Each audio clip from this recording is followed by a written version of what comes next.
Well, today we're going to show you how to change a thermostat from a car. Basically, every car is going to be different, but as you can see, mine here is right at the top.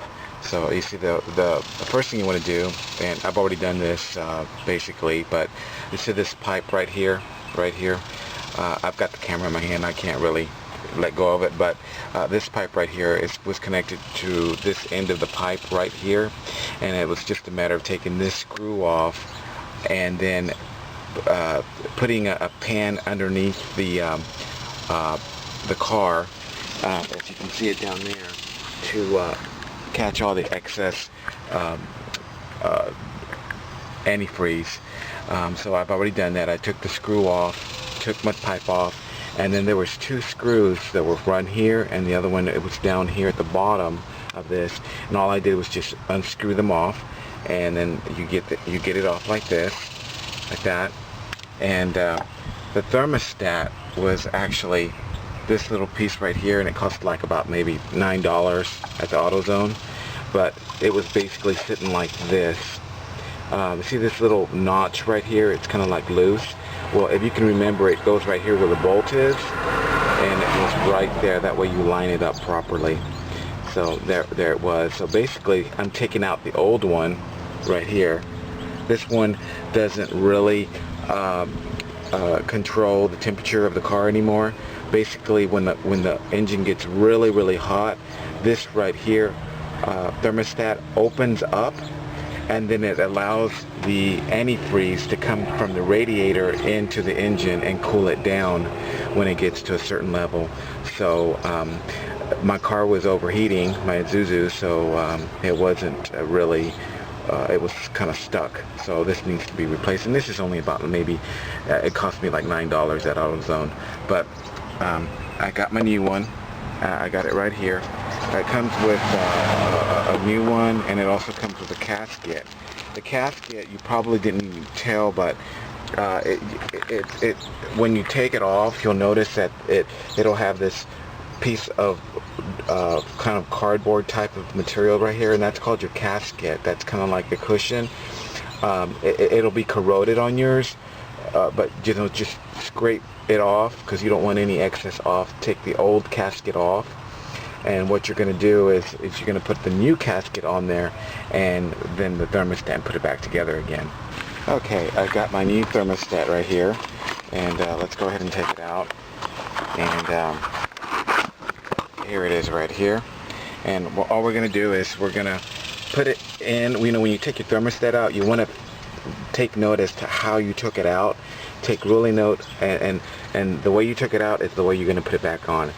This one right here, I noticed that it was like that, like that. And took note that the bolt here and the little metal coming out of here was lined right there. So see, here it is. I'm just going to put it right back in here like that, and it's ready to go. All right, there we go. The next thing we're going to do is we're going to actually put the casket on the new casket on the thermostat, and this is what it looks like. Basically, what this is just going to go right there. And what you want to do when you go to AutoZone is you want to make sure you ask for the casket, because this is a must. You don't want to leave the store without this casket.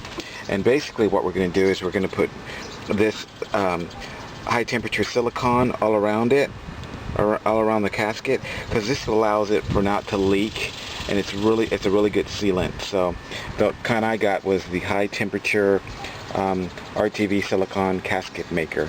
So it's really good, and it'll avoid from you having a bunch of problems later on.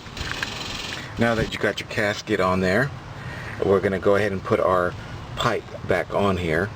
See, all we're going to do is just put it back the way it was, like that. And all we're going to do is just put the screws back in there.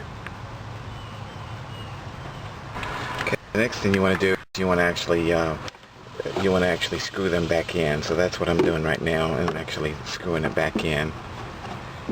And I can't really do this with the camera in my hand, but I'm basically going to screw both of those screws back in. And there you have it. Actually, I've already put it back together again. I put that screw in, that screwed in on the batter and the bottom, then the gasket, and then basically this screw to tighten the holes up, and it's all in. So it's ready to be in. So I got a new thermostat, and it's all ready to go.